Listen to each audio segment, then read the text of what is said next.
Bapak Ibu, kita masuk di bulan Februari. Nggak berasa ya, ini sudah bulan kedua dari 2025. Secepat itu loh waktu Bapak Ibu. Dan di bulan yang baru ini saya akan membagikan satu rema yang baru, tema yang baru di bulan ini, Open Heaven. Langit terbuka. Minggu yang pertama dari bagian Open Heaven ini saya akan berbicara tentang bagaimana kita mematahkan kemiskinan. Pastor, apa urusannya? Karena buat saya ya saudaraku, indeed kita harus mematahkan belenggu kemiskinan. Kemiskinan itu adalah sebuah belenggu. Bahkan belenggu yang satu ini Pak, saya melihat sudah berhasil menghancurkan banyak pernikahan.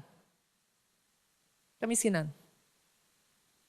Saya melihat belenggu yang satu ini somehow merampas hak anak-anak untuk bersekolah dan hidup sebagaimana usia mereka. Saya jujur paling sedih loh saudaraku melihat anak-anak kecil-kecil dipekerjakan untuk mencari uang. It's not their time. Mereka yang seharusnya masih bermain, Bu, mereka yang seharusnya masih melakukan hidup sebagaimana seharusnya usia mereka. Itu sebabnya kenapa saya katakan kemiskinan adalah belenggu. Dan belenggu yang satu ini bahkan mungkin dari tingkat yang paling rendah ya saudaraku, saya melihat menyebabkan constant fear. Ada orang-orang yang hidupnya jadi enggak damai. Ada orang-orang yang terus-menerus dikejar ketakutan, kekhawatiran, hidup kayak serba enggak tenang. Gara-gara belenggu yang satu ini Pak. Dan yang saya tahu, rema yang Tuhan berikan di tahun 2025 ini, Yesaya 61 ayatnya yang pertama sampai kedua ngomong gini, Roh Tuhan Allah ada padaku. Roh Tuhan Allah ada padaku. Yang saya tahu kalau roh yang disebut sebagai roh yang melebihi semua roh yang ada di dunia ini tinggal atas hidup saudara, tidak seharusnya ada belenggu. Oleh karena dia telah mengurapi aku. Pengurapan itu ya saudaraku diberikan, didepositkan atas kehidupan saudara. Bukan for nothing. Pengurapan itu didepositkan. Karena dengar ini saudaraku, Tuhan mau memberikan kabar baik buat hidupmu yang masih sengsara. Tuhan mau orang yang remuk hatinya kembali dibebat dan kembali dipulihkan. Tuhan mau ada orang-orang, salah satunya dari pengurapan itu ketika dia bekerja, dia membebaskan yang terbelenggu, terkurung dan tertawan. Itu sebabnya saya katakan dijadikan atas hidup saudara. 2025 ini saya perkatakan belenggu kemiskinan dipatahkan. Oh sekali lagi boleh tepuk tangan yang paling meriah buat Yesus Tuhan kita.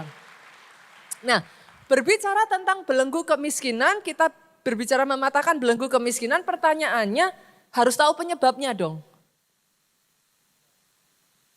Loh kalau saudara nggak tahu penyebabnya bisa salah loh. Ada banyak orang berpikir, pastor saya miskin karena emang udah keturunan dari buyut saya, udah keturunan dari kakek nenek saya, udah turun sampai papa mama saya, kami ini memang orang kecil.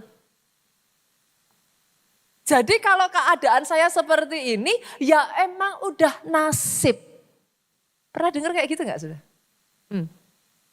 Kalau saudara enggak dapat penyebab yang benar, maka saudara akan terus berpikir bahwa penyebab saudara miskin itu karena hal yang salah. Akhirnya enggak dapat dong penyelesaiannya. Make sense enggak Bapak Ibu? Oke. Itu sebabnya hari ini saudaraku di poin yang Minggu yang pertama ini saya ingin mengajak saudara melihat, Pak, apa sih penyebabnya kok sampai seseorang itu terbelenggu dalam kemiskinan? Boleh nggak saya bagikan 5 hal, saudara? Kita lihat ya, apa penyebabnya? Sebenarnya apa sih penyebabnya? Kayak gitu. Yang pertama dan jadi penyebab paling utama, kemiskinan. Sorry, bukan keturunan, bukan yang lain-lain, tapi kemalasan. Ini tersangka nomor 1. Penyebab dari kemiskinan nomor 1. Dan boleh enggak saya ajak yuk, kita sama-sama bongkar modusnya yuk. Loh, karena kalau enggak dibongkar, saudara itu enggak ngerti. Saudara ngerasa selama ini ya Kak, ya tapi gimana pastor, saya enggak bisa ngalahin ini gitu. Ini punya modus, saudara. Tetapi dengar ini, saudara. Alkitab ngasih cara gimana sih kok bisa kemalasan bisa berujung menjadi kemiskinan. Apa yang terjadi? Apa yang dilakukan si kemalasan ini sampai-sampai dia membuat orang yang hidup di dalam kemalasan berujung menjadi miskin. Kita bongkar boleh? Kita lihat ya. Amsal pasalnya yang ke-20 ayat ke-4. Ini prosesnya kayak gini, saudara. Amsal ngomong kayak gini. Pada musim dingin si pemalas tidak membajak. Yang namanya musim dingin itu selalu dikaitkan Pak dengan musim yang sukar. Musim di mana saudara itu harus berjuang, bekerja keras, kadang bahkan sendirian dalam melakukannya seolah-olah saudara nggak punya cukup kekuatan. Melawan dengan tenaga lebih besar tapi hasilnya tidak seperti yang diharapkan. Action ya Bapak Ibu. Tetapi Alkitab mengatakan pada musim dingin si pemalas tidak membajak. Bolehkah saya ganti pada musim dingin si pemalas tidak bekerja? Boleh ya? Boleh. Pola pikirnya kayak gini Bapak Ibu. Selalu ada 1001 alasan untuk orang tidak bekerja. Saya masih ingat momen ketika saya ketemu dengan salah satu jemaat. Dia datang ke gereja, dia minta diakonia dari gereja. Saya utus orang, ngobrol, seperti apa keadaannya dan lain sebagainya. Dan akhirnya kita sepakat, kita putuskan oke, kita kasih dia diakonia. Karena memang kita merasa dia butuh. Uniknya, tidak berapa lama kemudian orang yang sama datang lagi ke gereja untuk minta diakonia lagi Bapak Ibu. Bahkan belum dalam waktu 1 bulan berlalu. Akhirnya karena saya melihat hal itu, saya ngobrol lah dengan beberapa pengurus di gereja dan saya ngomong kayaknya kalau kita kasih uang terus nggak akan cukup. Bagaimana kalau kita carikan pekerjaan aja? Nah, dengan cara demikian dia nantinya bisa berdiri di atas kedua kakinya sendiri. Jadi instead of dari gereja kita kasih terus uang, kita bantu dia untuk bisa settle, kerja, sehingga akhirnya dia bisa hidup gitu. Akhirnya benar saudaraku, instead of kita kasih dia uang, kita bicara dengan beberapa pelayan Tuhan, orang-orang di gereja mengenai orang ini. Dan akhirnya ada salah satu pelayan Tuhan kita yang mau, oke, kasih ke kami aja gak apa-apa. Nanti saya bantu untuk orang ini bisa bekerja. Saya berpikir itu adalah good news gitu. Saya berpikir itu adalah good news, akhirnya kita panggil lagi nih orangnya gitu. Kita panggil orangnya dan kita sampaikan ini ada nih lowongan pekerjaan. Kita jelaskan definisi pekerjaannya apa-apa saja, kita jelaskan salary dan lain sebagainya. Kamu mulai kerja ya. Saya tuh berpikir saudara ketika kami melakukan itu, saya akan mendapat kayak terima kasih. Tapi tahukah saudara apa jawabannya? Pastor, pekerjaannya terlalu capek. gajinya nggak seberapa. Saya lebih baik dapat uang diakonia dari gereja aja. Saudara bisa mengerti yang saya maksudkan? Ada 1001 alasan untuk tidak bekerja. Itu sebabnya hari ini saya mau membongkar kenapa saudaraku, jangan sampai saudaraku memberikan alasan yang salah sehingga saudara tidak pernah bisa keluar dari kemiskinan. Karena penyebabnya enggak ketemu. Saya berjumpa dengan orang-orang ya saudara, ini saya disclaimer dulu ya, karena setiap keadaan orang bisa berbeda ya Pak. Tapi saya berjumpa dengan orang-orang yang setiap kali ditanya, ayo kerja. Jawabannya itu selalu loh saudara. Aduh gimana pastor gak punya modal. Saudara pernah gak dengar alasan seperti itu? Saya bisa memahami sih saudaraku. Saya berjumpa dengan sebagian orang lagi yang menyampaikan kepada saya, aduh pastor zaman sekarang keadaan udah susah. Saya nggak ada koneksi. Apa saya bisa? Kayaknya nggak mungkin lah pastor. Buat saya yang itu masih nggak apa-apa sih saudara. Yang paling pengen saya cekik.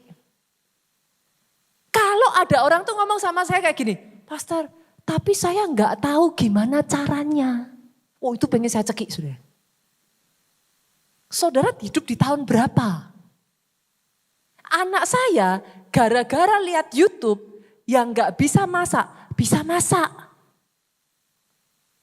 Anak saya gak perlu les saudaraku, hanya dengan buka YouTube dia bisa main gitar. Jadi kalau ada orang datang sama saya ngomong, gak tahu caranya, itu saya pengen nyeki saudara. Terus YouTube-nya dibuka nonton apa? Saudara mengerti yang saya maksudkan? Asal ada kemauan zaman sekarang ini orang gak bisa jadi bisa. Masalahnya dengan ayat ini ngomong pemalas tidak membajak di musim dingin. Musim dingin itu musim yang gak enak. Musim dingin itu musim di mana saudara kerja keras tapi yang dihasilkan sedikit. Tapi ayat ini ngomong, itu pun tetaplah bekerja. Kenapa? Karena akan tiba waktunya musim menuai, kalau di musim dingin engkau tidak berjuang, engkau tidak bekerja, terlepas dari seberapapun hasilnya yang terjadi di musim menuai, tidak ada apa-apa. Itulah modusnya kemalasan, saudara. Saudara akan again and again menemukan 1001 alasan. Ini maafkan saya sekali lagi ya saudaraku, kenapa saya harus disclaimer gitu. Saya berjumpa bahkan saudara dengan ibu-ibu. Jangan do not mistaken me, maksudnya jangan salah mengerti ya saudaraku. Saya adalah orang yang sangat menghargai dan menghormati seorang ibu rumah tangga. Saya tahu saudaraku, itu pekerjaan yang gak gampang. Itu sesuatu yang perjuangannya berat. Gak gampang, I know it. Tapi ada momen-momen tertentu saya melihat ketika pasangan suami istri, mereka tidak bisa hidup hanya dari hasil sang suami, Pak. Di dalam kasus-kasus tertentu seperti ini, saudaraku, seluruh keluarga itu harus bangkit bersama-sama. Yang sepakat katakan amin. Kalau memang dari hasil suami tidak bisa, terus mau bagaimana? Saya tuh sampai ngomong karena si istri anaknya udah pada besar. Kalau tidak ada satu sikon tertentu, it's okay. Itu adalah satu pilihan hidup saudaraku. Tetapi ketika keadaan memaksakan saudara, saudara harus bertanggung jawab terhadap keluarga saudara. Tidak bisa, Bu. Anak saudara harus makan. Dan tanggung jawab itu bukan milik tetangga saudara, bukan milik orang tua saudara, bukan milik orang lain, bukan milik gereja. Maafkan saya. Pastor kok keras? Yes. Setahu saya, the moment you choose to marry someone, ketika momen di mana saudara memilih menikah dan membangun keluarga, saudara bukan anak-anak lagi yang sepakat katakan amin.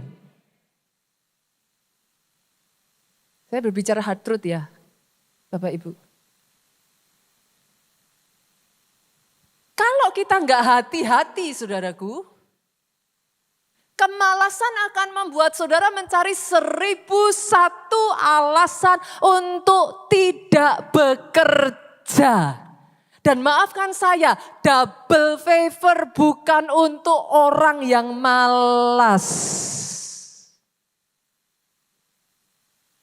Barang siapa tidak bekerja, janganlah dia makan. Senggol kiri kanan katakan, ayo bangkit, ayo bekerja, ayo berusaha. Musim dingin sekalipun ayo bangkit. Kenapa saudaraku? Karena ada ayatnya, Mazmur 1 ayat 3. Saya ajak saudara baca ya. Mazmur 1 ayat 3, ia seperti pohon yang ditanam di tepi aliran air, yang menghasilkan buahnya pada musimnya, dan tidak layu daunnya.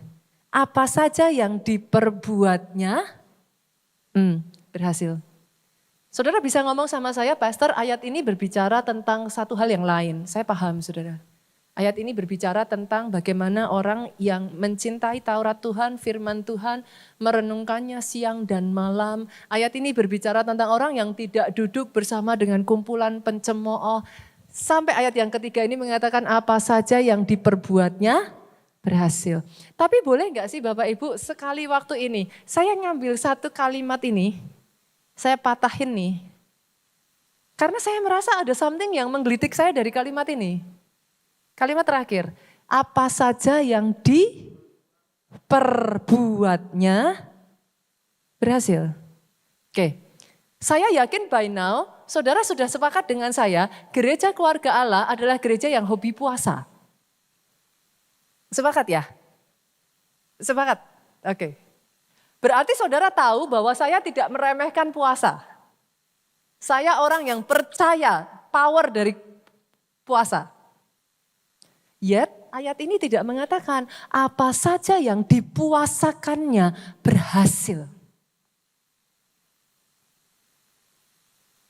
Sorry saudaraku, saya orang yang apa? I believe. Saya orang yang doing it. Saya percaya juga ketika saudara sudah sekian lama ada di keluarga Allah, saudara tahu bahwa gereja ini adalah gereja yang menekankan untuk berdoa. Kita bahkan sampai berusaha berjuang membangun Pondok Daud. Jadi saya rasa kalau saya ngomong gini saudara paham bahwa saya tidak underestimate doa. Sepakat ya? Yet ayat ini enggak ngomong apa saja yang didoakannya berhasil. Sorry. Ayat ini ngomong apa saja yang diperbuatnya berhasil. Boleh saya ganti enggak? Apa saja yang dikerjakannya berhasil. 2025 tidak ada tempat untuk kemalasan. 2025 mulai bangkit. Senggol kiri kananmu saudaraku, bangkit. Karena ada banyak orang hidup di dalam mimpi. Saya supporting loh saudara untuk saudara punya mimpi. Tapi mimpi yang tidak dikerjakan hanya tinggal mimpi. Senggol lagi kiri kanan, bangun. Jangan mimpi terus. Bangun. Berdoanya jangan ditinggalkan, puasanya jangan ditinggalkan, but put feet. Tahukah saudara bahwa doa saudara itu bisa dikasih kaki dan bisa dikasih sepatu loh? Pastor, maksudnya gimana? Loh benar, saudara bisa taruh kaki, tuh doa saudara tuh bisa dikasih kaki, terus dikasih sepatu, terus dia jalan. Duk, duk, duk, duk, duk, duk. Maksudnya gimana Pastor? Work on it. Kerjakan apa yang kau doakan. Maka tiba-tiba doamu berjalan menuju tempat visi dan tujuanmu berada. Aminnya boleh yang paling keras. Put faith upon your prayer. Let it work. Sehingga dia mencapai visimu. Sepakat Bapak Ibu? Boleh ya?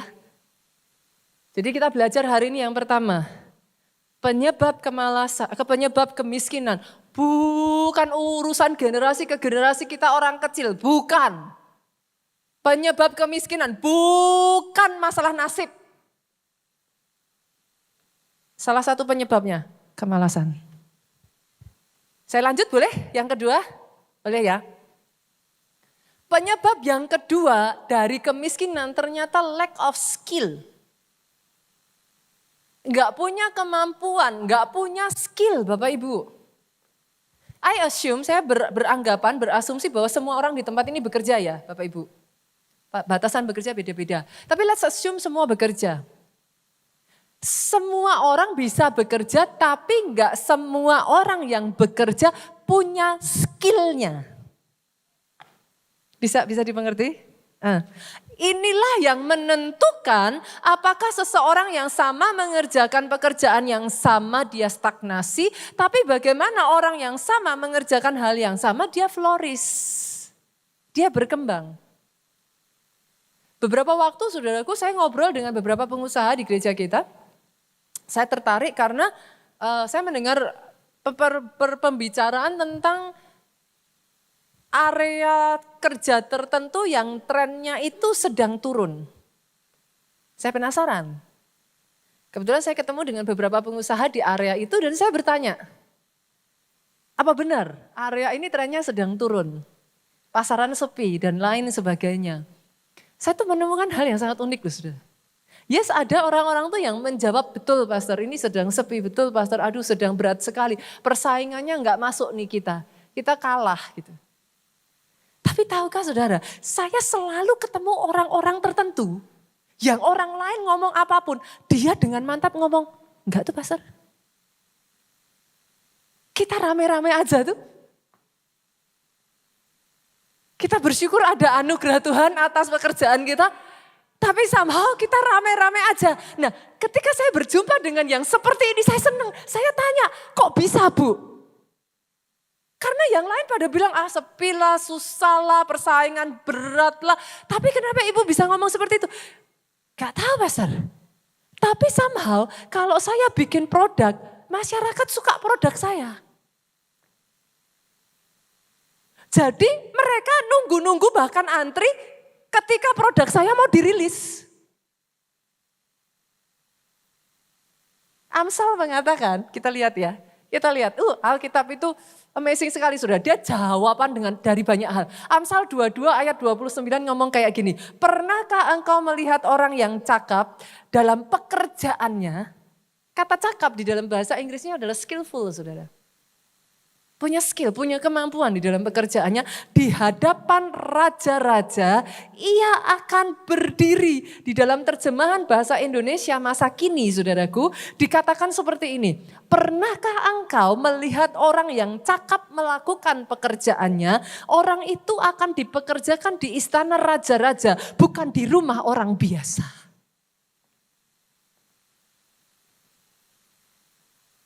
Masalah dari banyak orang ngejarnya uangnya. Boleh saya ngomong Bapak Ibu?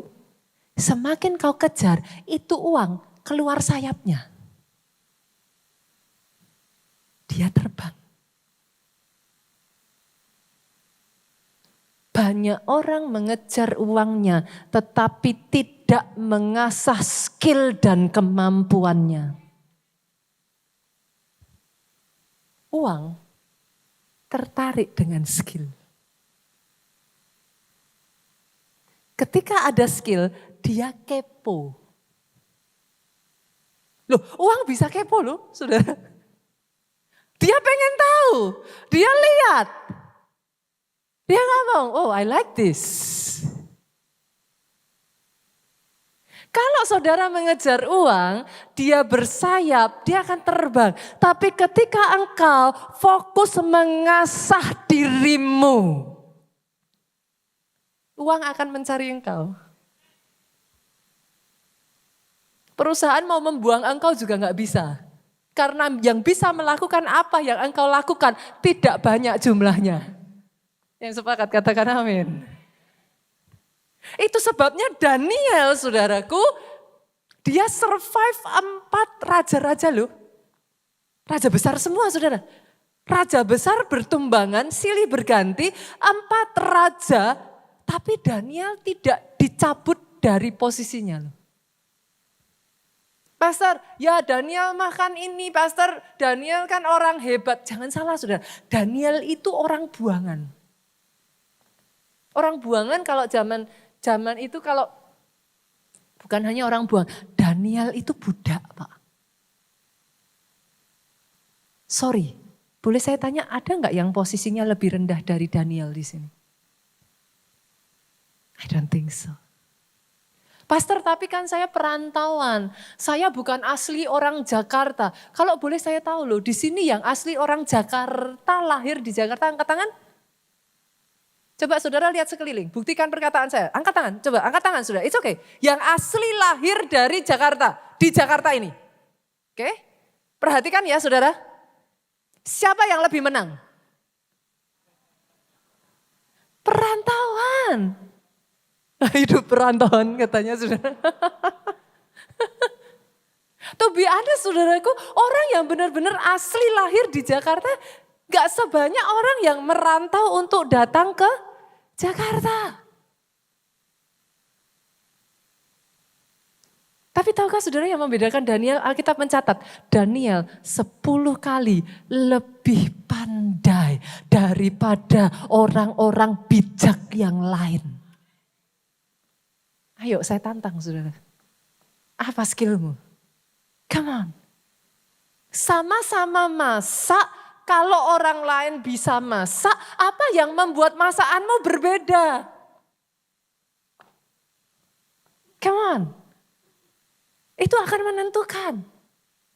Sama-sama saudara mengerjakan pekerjaan saudara, what's the difference? Apa yang membuat engkau beda? Itu skill. Masalahnya, coba renungkan perkataan saya ini. Seringkali sudah nggak punya skill, dikawinkan dengan poin yang pertama tadi, saudara. Itu combo, saudara. Paket combo, sudah nggak punya skill, disuruh belajar, jawabannya malas, Pastor. Saudara sekarang bisa melihat penyebab kemiskinan? Bukan karena engkau berasal dari keluarga apapun. Yes, of course, saya memahami saudaraku. Tentu saja kalau saudara disupport dengan support lebih, tapi nanti saya akan membicarakan tuh di belakang. Jangan salah. Saudara boleh terlahir dari keluarga kaya. Saudara boleh dapat modal besar. Nanti kita lihat, buktikan. Tapi kalau sudah nggak punya skill, masih malas. Udah kayak gitu ngomongnya, pertanyaannya aneh lagi sudah. Pastor, kenapa itu bukan orang Kristen kok berhasil? Saya tuh kadang bingung sudah. Hubungannya apa ya? Tolong pisahkan saudaraku. Coba lihat kiri kanan saudara, kakinya masih nginjak tanah enggak? Banyak orang Kristen kakinya enggak nginjak tanah. Saudara ngerti yang saya maksudkan? It's two different thing. Orang Kristen ya orang Kristen. Tapi kalau orang Kristen tidak bekerja, jangankan orang sekuler dunia. Tuhanmu pun ngomong, janganlah hendaknya dia makan. If you ask the wrong question, you will end up getting the wrong answer. Yang sepakat katakan amin. Doa saya justru di tempat ini karena saudara orang Kristen, saudara tahu ada DNA kebesaran yang Tuhan tanamkan di dalam diri saudara. Tuhanmu Tuhan yang lebih dari kreatif. Pernah ngelihat sama-sama burung aja dia gak ciptakan macamnya sama loh. Sama-sama bunga. Saya tuh kadang geli loh saudara ngelihat Tuhan. Sama-sama bunga lonceng, ada yang loncengnya gini, ada yang loncengnya gini, ada yang loncengnya gini. Sama-sama ikan ada loh yang pakai lipstik kayak gini. Loh pernah merhatiin gak? Ada yang ikannya itu kayak ibu-ibu yang disanggul. Loh bener kan? Ada yang ikannya itu kayak pakai selendang, ekornya bisa kibas-kibas. Tuhanmu Tuhan yang kreatif. Dia tidak kekurangan ide untuk sukses. Dan DNA itu ada dalam hidupmu. Come on. Yang ketiga, lanjut lagi? Masih kuat? Lanjut ya. Oke. Yang ketiga, kalau yang pertama tadi kemalasan, yang kedua kurangnya skill. Yang ketiga ini saudara bisa miskin gara-gara nggak punya koneksi yang strategis dan tepat. Loh, Pastor, bukannya yang utama itu Tuhan. Saya tuh kadang kalau lihat orang Kristen tuh hebat tuh. Orang Kristen tuh paling hebat pakai ayat. Tapi boleh nggak saya ajak saudara ngelihat ada cerita di dalam Alkitab yang ternyata orang bisa tetap di dalam keadaannya. Dia tidak bisa sukses dan bangkit gara-gara nggak punya koneksi. Di mana ayatnya saudara? Kita lihat ya. Yohanes pasalnya yang kelima, Alkitab itu menyenangkan saudara. Saya tuh paling senang kalau semua jawaban pertanyaan saudara ada di dalam Alkitab. Yohanes 5 ayatnya yang ke-7. Jawab orang sakit itu kepadanya, Yesus ngomong sama orang sakit itu, jawab kepadanya, nya besar artinya Yesus, Tuhan, tidak ada orang yang menurunkan aku ke dalam kolam itu apabila airnya mulai digoncang. Dan sementara aku menuju ke kolam itu, orang lain sudah turun mendahului aku. Perhatikan ke depan Bapak Ibu, saya ceritakan dulu kisahnya. Saudara masih ingat kan kisah ini? Ini adalah orang lumpuh di kolam. Saudara sudah tahu kisahnya. Satu ketika Yesus datang sama orang lumpuh ini. Let's say boleh nggak saya ajak saudara berandai-andai. Semisalnya saudara adalah orang lumpuh itu. Boleh ya? Kira-kira kalau saudara adalah orang lumpuh itu dan Yesus datang kepada saudara, Yesus tanya, maukah engkau sembuh? Harusnya saudara jawab apa? Orang Kristen tuh lucu saudara. Ditanya, mau nggak sukses? Pastor, tapi itu kan, Pastor. Ini. Ditanya sama Yesus, maukah engkau sembuh? Udah tuh, nggak usah panjang lebar dijawab, mau. Titik. Dia enggak, dia jawab, Tuhan, nggak ada orang yang menurunkan aku ke dalam kolam itu. Saya ganti sedikit boleh nggak kata-katanya? Orang ini tetap lumpuh karena nggak punya orang yang menolong dia. Boleh ya Bu? Masih masuk ya? Saya ganti biar lebih keren bahasanya boleh? Orang ini tetap lumpuh karena nggak punya koneksi. Betul, yang paling utama tetap Tuhan. Tapi tahukah saudara di dalam Alkitab, Tuhan pakai manusia untuk menolong loh. Masih ingat kisah Yusuf? Dia sampai ketemu Firaun, siapa yang promosiin? Juru minuman raja. Tuhan tidak berbisik kepada Firaun dan ngomong, Yusuf, Enggak. Yusuf jawabannya, carilah ye. Enggak ada, saudara. Tuhan pakai juru minuman. Di dalam penjara itu, sekalipun, perhatikan ini ya saudara, tanpa Tuhan juru minuman itu melupakan Yusuf. Jangan salah. Tapi pada saatnya spotlight itu dia arahkan dalam kehidupanmu. Siapa yang dia mau pakai?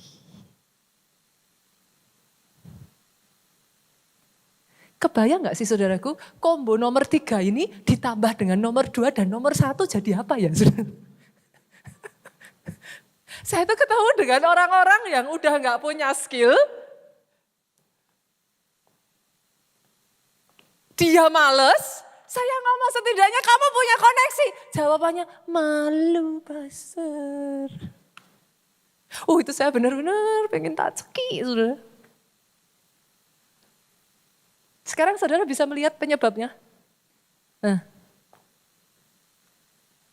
Tidak punya koneksi ternyata saudaraku bisa menyebabkan kemiskinan. Pastor, what should I do? Apa yang harus saya lakukan? Berharap kepada manusia jangan ya Bapak Ibu ya. Manusia terbatas. Juru minuman raja pun melupakan Yusuf. Berharap harus kepada Tuhan. Tapi yang pertama, bangun hubungan baik dengan semua orang. Karena ada banyak orang saya temui ya saudaraku, saudara hanya mau bergaul dengan orang tertentu. Ada banyak orang yang bahkan hanya baik kalau dia lihat orangnya kaya. Hanya baik kalau dia lihat orangnya dari keluarga terpandang, Pak. Hanya baik kalau saudara melihat penampilannya sekiranya dia punya jabatan atau posisi yang penting. Maaf loh saudara, siapa orang pernah berpikir seorang narapidana seperti Yusuf diangkat menjadi Perdana Menteri? Itu saya yakin orang-orang di penjara yang memusuhi Yusuf menyesal itu saudara.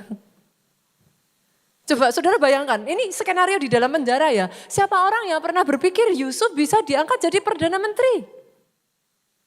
No one. Itu sebabnya, lihat kiri kananmu katakan, engkau punya potensi diangkat Tuhan besar. Jangan memperlakukan orang satu dengan yang lain berbeda.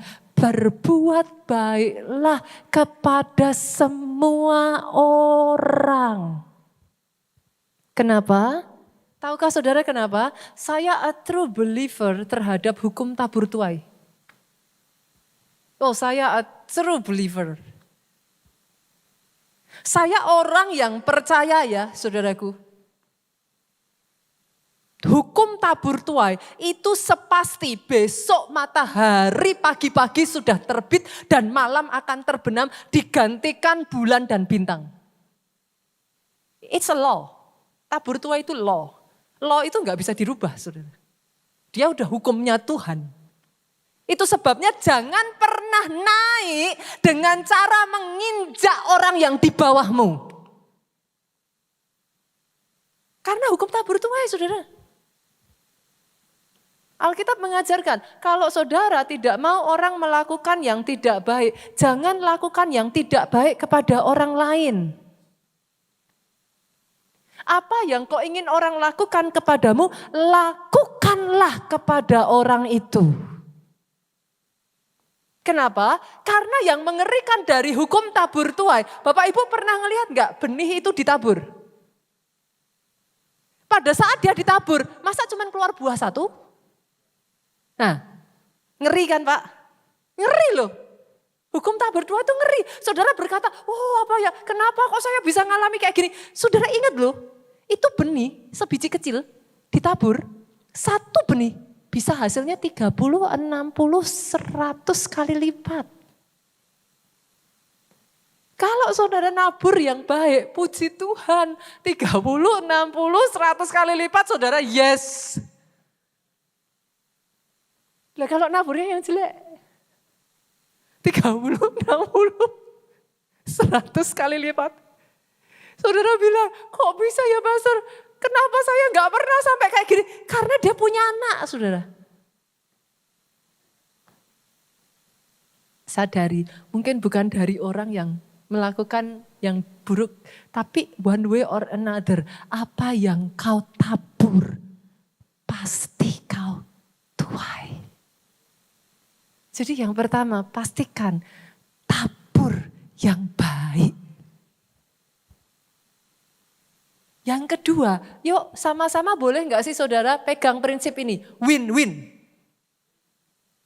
Jangan win-lose. Karena tadi banyak orang sukanya gitu saudara. Saya tanya dulu boleh gak? Ada di sini yang suka lose, angkat tangan. Semua mau win. Curang saudara.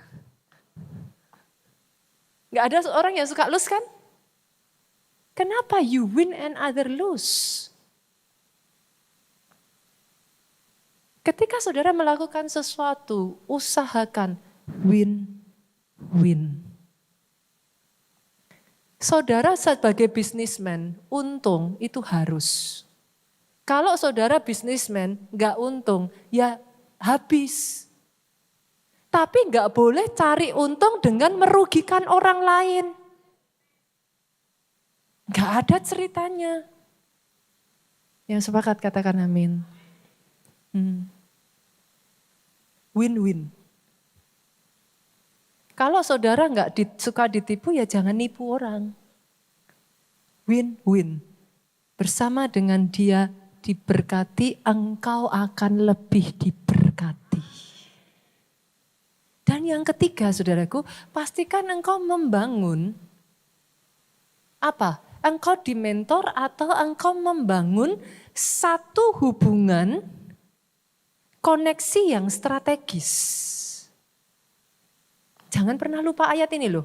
Pergaulan yang buruk merusak kebiasaan yang baik.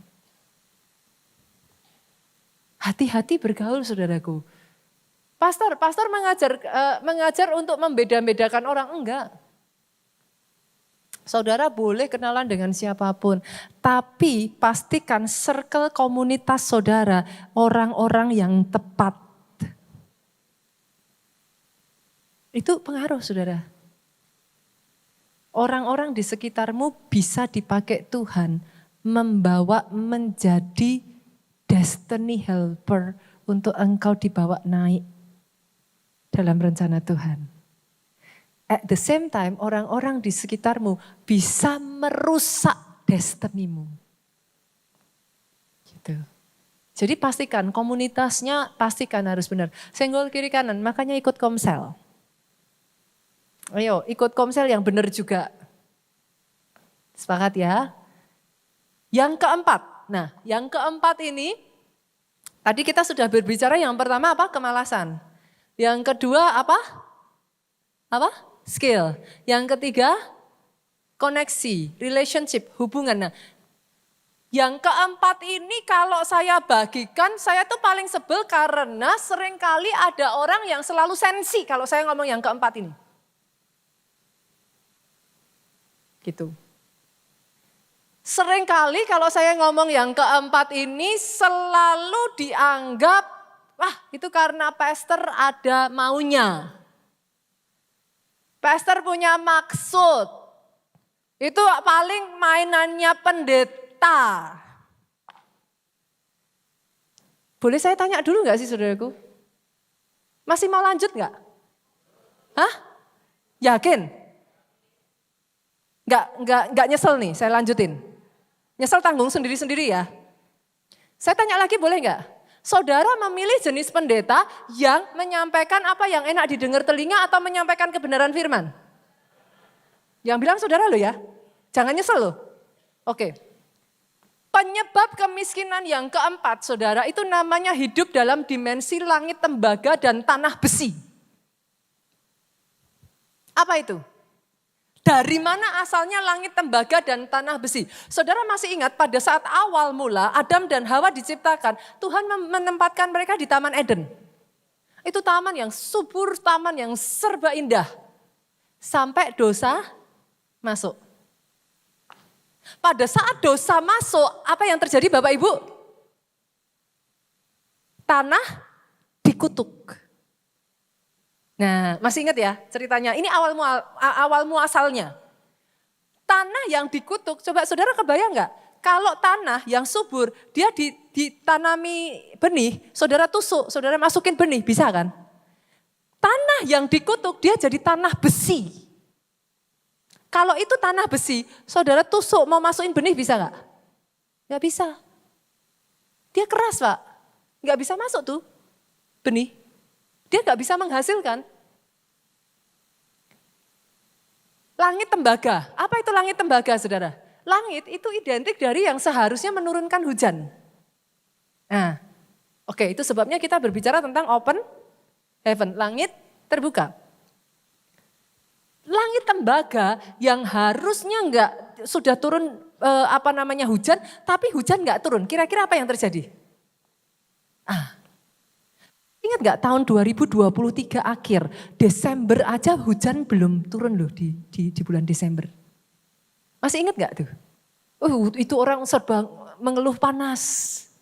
Saya tuh masih ingat sekali, 2024 awal waktu hujan turun, wah orang kayak akhirnya hujan gitu.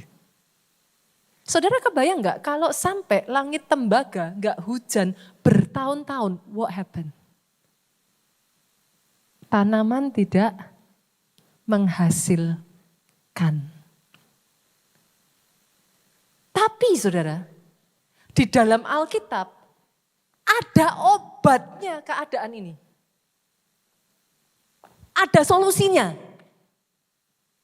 Tapi saya tahu kalau saya sebutin solusinya, banyak bahkan orang Kristen sendiri yang sensi. Balik ke Maleakhi saudara sudah tahu dong. Oke, saya bukakan ya, ulangan yuk. Pasalnya yang ke-28, ayatnya yang ke-23. Masalahnya banyak yang tidak memahami. Why, kenapa? Hal itu diberikan Tuhan. Ulangan 28 ayat 23. Juga langit yang di atas kepalamu akan menjadi tembaga. Dan tanah yang di bawah pun menjadi besi. Jawabannya itu ada di Maleakhi 3 ayat 10 sampai 11. Cuman masalahnya ini terus diperdebatkan dan akhirnya orang menganggap ini hanya triknya pendeta, mau-maunya pendeta. Susah saya mau ngomong saudara. Tapi lihat ya, saya ajak saudara kita baca. Bawalah seluruh persembahan persepuluhan itu ke dalam rumah perbendaharaan supaya ada persediaan makanan di rumahku dan ujilah aku. Lihat apa kata firman. Apakah aku tidak membukakan bagimu tingkap-tingkap langit dan mencurahkan berkat sampai berkelimpahan. Ini apa saudara? Ini langit tembaga saudara. Kita berbicara langit tembaga.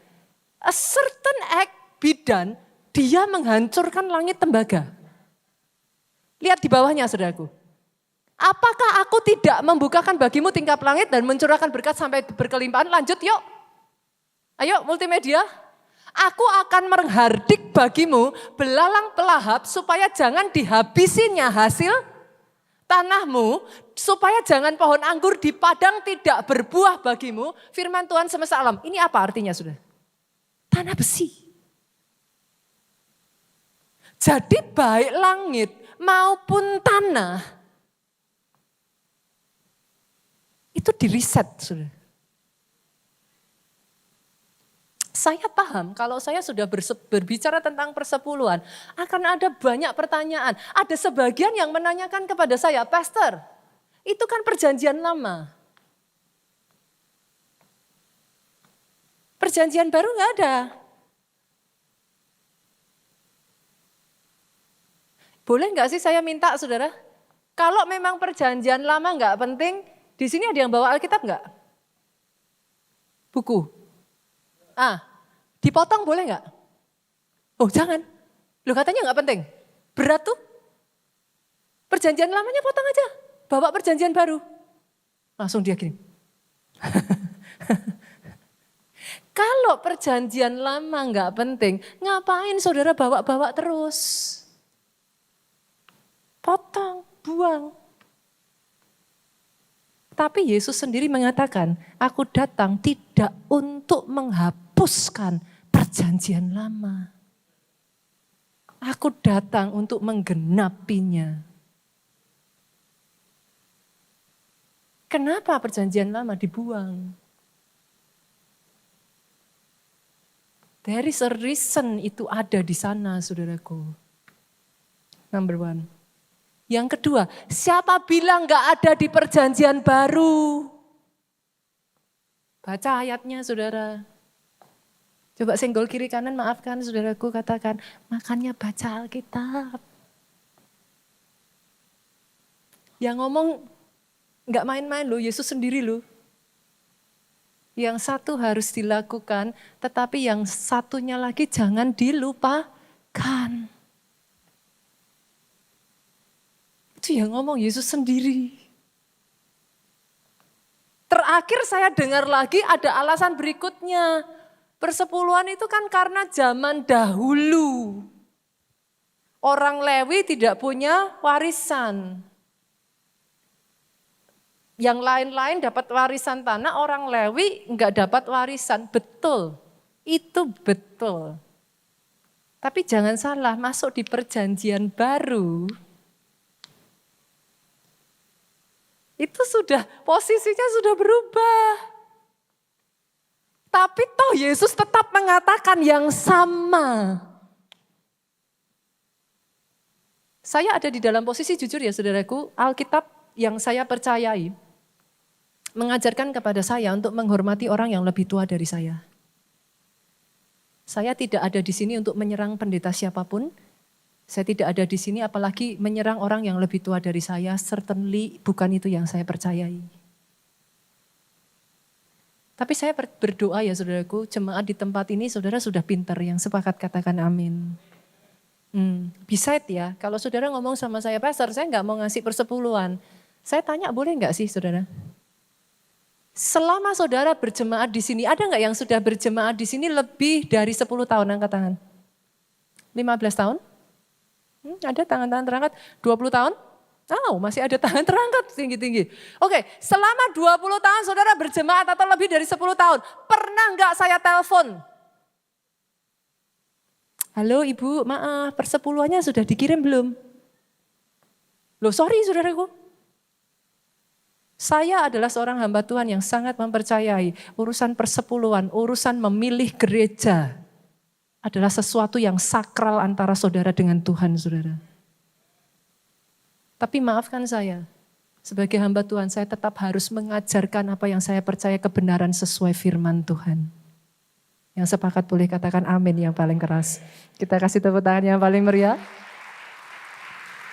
Senggol kiri kanan, tanya saudara, masih sayang pendetanya enggak? Yang kelima ya, ayo kita masuk yang terakhir. Nah ini yang saya sebut, buat saudara yang mengatakan penyebab kemiskinan enggak punya modal. Nih, yang kelima, penyebab kemiskinan yang terakhir saudara, mismanagement keuangan. Saudara pernah ingat kisahnya anak bungsu? Oke, pada saat dia meninggalkan orang tuanya Pak, ini anak bungsu udah minta warisan belum? Kaya dong, punya modal dong. Nah, harusnya pada saat dia kembali kepada orang tuanya, kalau memang penyebab kemiskinan adalah nggak punya modal, ini harusnya anak bungsu balik kepada papahnya dalam keadaan kaya dong. Yang sepakat katakan amin.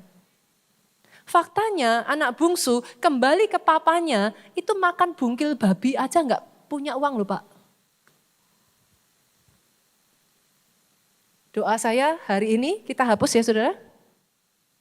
Penyebab kemiskinan bukan karena keturunan, bukan karena nasib, bukan karena saudara nggak punya modal. Sepakat? Boleh? Make sense ya? Masuk akal ya? Oke. Mismanagement dimulai dari satu pemahaman yang simpel boleh Bapak Ibu. Jangan besar pasak daripada tiang. Oke? Saya dalam hal ini bersyukur karena suami saya adalah orang yang sangat aware terhadap financial wise, saudara. Pak Jo itu sudah mengajarkan anak-anak dasar keuangan dari mereka masih setelah mereka udah bisa baca tulis, itu sudah langsung diajarkan. Jadi sekitar usia 7 tahun mereka udah mulai bisa lancar menulis, mereka udah mulai bisa membaca dengan baik. 7-8 tahun ini Jen juga udah mulai, saudara. Diajarkan apa pastor? Simple, pembukuan. Kami akan pergi ke toko buku terus dibelikan itu pengeluaran, pemasukan. Simple, hal kecil aja. Jadi kayak mereka cuma dikasih uang saku, ditulis uang saku sekian. Nanti kalau ada pengeluaran, mereka hanya akan dikasih uang saku berikutnya dengan catatan itu pembukuan diisi dengan benar. Jadi setiap ada, seperti kemarin nih, gongsi kan, mereka catat sudah. Lo kan dapat, maminya keluar anaknya dapat sudah. Gongsi, mereka catat. Mereka tulis. Gitu. Nah, saya boleh bagikan level-levelnya enggak? Boleh ya? Saya tanya sama Jen, kamu kumpul uang banyak nih. Buat apa? Dia langsung dengan bangga dan semangat. Uang Jen nanti kalau udah kekumpul, Jen mau beli ini, Jen mau beli itu, Jen mau beli yang ini, Jen mau beli yang itu. Dia bangga. Tapi tahukah saudara kenapa saya sebut dalam level yang terendah? Karena artinya visi saudara untuk mendapat uang adalah untuk dihabiskan. Jadi setiap kali dapat uang, habis. Lah kan visinya itu. Ngumpulin, beli. Ngumpulin, beli. Jadi enggak peduli berapa banyak uang akan habis. Kenapa saya sebut paling rendah? Ya karena saudara mau dapat penghasilan berapapun akan habis. Lah visinya itu Pak. Lucunya lagi habis dan hatinya senang. Habis beli. Wah saya senang pastor. Saya senang. Padahal uangnya habis. Level pertama ya. Saudara harus, enggak apa-apa ya saya bagikan kayak gini enggak apa-apa Bapak Ibu. Supaya membukakan financial wise boleh ya? Kan di gereja enggak cuma belajar berdoa toh? Oke. Yang kedua, ada level kedua. Kalau level pertama, kumpulin, habis. Level kedua sedikit lebih naik. Ngumpulin untuk di save, ditabung. Loh kan bagus pastor. Ya betul, bagus. Ada sebagian orang tanya sama saya, pastor, saya itu udah nabung terus kok uang kok gak pernah cukup ya. Saudara tahu kenapa? Saudara nabung bunganya berapa? Langsung ketawa nih bapaknya.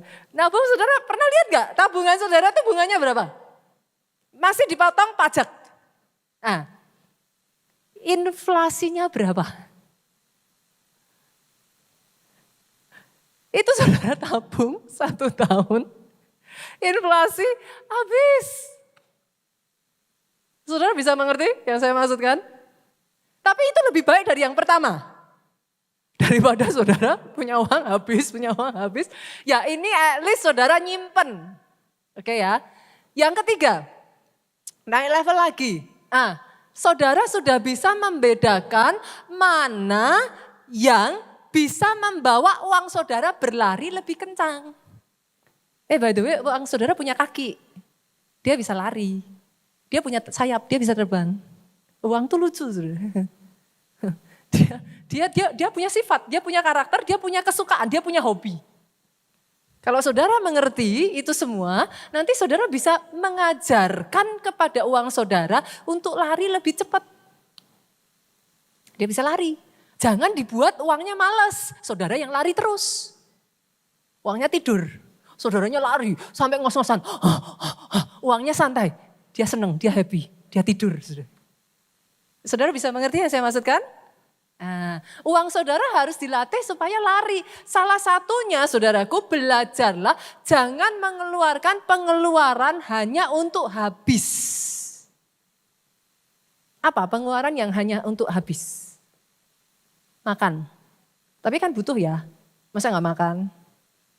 Ada di sini, kecuali saudara puasa ya. Makan butuh, apalagi yang pengeluaran untuk habis. Apa? Tahukah saudara, ada beli mobil dan beli sepeda motor itu ada loh. Saudara baru beli, begitu dia keluar dari kebun, pagar, harganya turun 10-20%. Loh, harus wise, saudaraku harus ngerti. Saudara harus memahami itu. Ada pengeluaran yang dia nilainya akan naik. Salah satunya tanah. Apalagi emas. Saya tuh ingat tahun berapa ya, saya lupa tahunnya, tapi saya ingat. Saya waktu itu pernah jual emas 1 kilo, itu cuma 280 juta. Itu tahun berapa saya lupa. Kebayang gak saudara, sekarang emas berapa? 1,5 hampir bahkan lebih ya, 1,5 M 1 kilo. Saya tuh ingat-ingat itu tuh saya, wow 280 juta, sekarang sudah 1,5 M. Jadi ada yang kalau saudara beli dia akan naik. Bedakan emas yang itu dengan yang saudara pakai. Itu beda. Ibu-ibu, oke, Ibu pastor bilang katanya emas. Saya banyak-banyak beli perhiasan. Kalau itu saudara jual, beda ceritanya saudara. Mengerti ya? Ini boleh gak apa-apa? Hal seperti ini dibicarakan di gereja? Oke ya? Oke. Jadi saudara harus bisa memahami, harus bisa mengerti saudaraku. Yang keempat, level keempat. Punya visi. Banyak orang yang sampai seringkali ya saudaraku kadang udah penghasilan 3 digit, ratusan juta. Tapi karena nggak punya visi, endingnya habis. Dia somehow nggak tahu aja what to do gitu. Kalau dia kaya ya what to do. Kaya ya cuman taunya happy-happy. Kaya taunya cuman foya-foya. Kaya santai-santai. Kaya akhirnya malah pensiun. Nah, saudara harus bisa punya visinya apa dulu. Itu sebabnya saya tantang. Yuk, ada yang di sini yang baru menikah, punya visi, punya rumahmu sendiri. Loh, saya tantang. Tapi jangan balik-balik terus hutang. Nanti udah dibangun hutang, saudaraku. Tapi saudara bisa tangkap yang saya maksudkan? Harus ada visi. Visi akan membuat saudara rela berkorban. Rela menghemat, rela menentukan budgetnya, rela saudara berjuang lebih keras, saudara punya semangat, sepakat dengan kedua suami istri. Supaya saudara bisa punya rumah. Harus ada visinya saudaraku. Tidak boleh hidup tanpa visi. Tanpa visi umatku binasa. Ini hal-hal simpel ya saudara. 5 penyebab ya. Saya pengen tanya saudaraku, kira-kira kalau hal seperti ini diajarkan kayak kita adain kayak seminar seperti ini di gereja itu, saudara tertarik gak sih? Hah? Tertarik ya? Saya pikir di gereja saudara cuma tertarik yang rohani. Gak karena saudara menghadapi zaman yang seperti ini saudaraku. Saudara harus dibekali, saudara harus siap. Kalau tidak saudara kalah bersaing. Akhirnya orang Kristen cinta Tuhan sungguh-sungguh tapi saudara tidak bisa survive seperti itu. Berapa banyak yang mau tahun ini katakan belenggu kemiskinan, double favor Tuhan kerjakan atas hidup saudara, sejahtera, sehat, sukses, bahagia. Tepuk tangan boleh yang paling meriah.